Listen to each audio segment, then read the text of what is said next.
Pag ayaw maglaro, walang player. Sige na. Sabi ka na lang naglaro eh.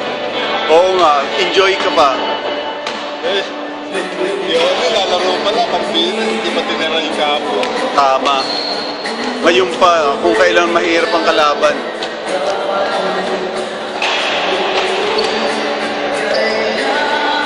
Tol, ba't hindi ka pa naglaro kahapon, Orly?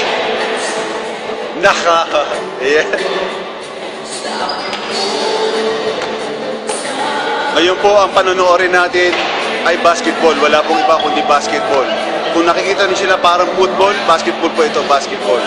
Hindi billiard, hindi badminton, kundi basketball. Hindi Candy Crush.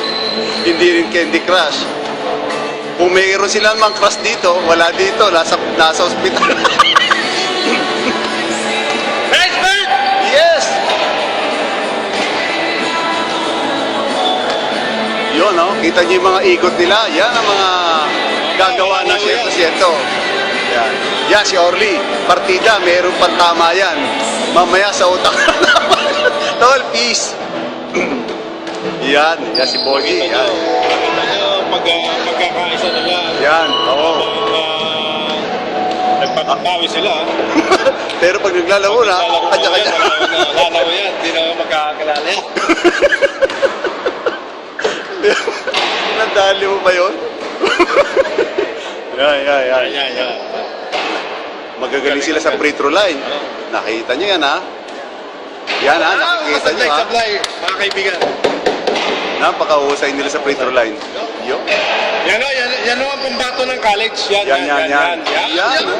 Sa shooting pa lang, talagang hindi pumapalya yata, pumalya. Yan. Yan ang mahusay din, no?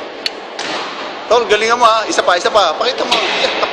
Bakit pag pangalawa nawawala? Yan. Magpapainom mo ako, mga tatlo. Yan. Ayan, pag na-shoot yan, nakakita mo naman. Yan. Yan pa, isa. Yan, si Jokas. Nakakala namin nasa balad. Yung pala, narito. Pambihira, Marimar. Yan, si Nico. Yan. Ang mga tira niya, para kay ano yan, kay Marimar. Kay na ba yun? Kay Kat. Yan, ha. Yun. Makikita nyo ang mga larong yan. Basketball po yan. Walang iba kundi basketball. Hindi badminton, hindi volleyball, hindi track and field, hindi Candy Crush, kundi basketball. Bisa na, kamo. Isasaka muna pansamantala at mamaya tayo uli magsisimula sa ating panonood ng video. Bye-bye!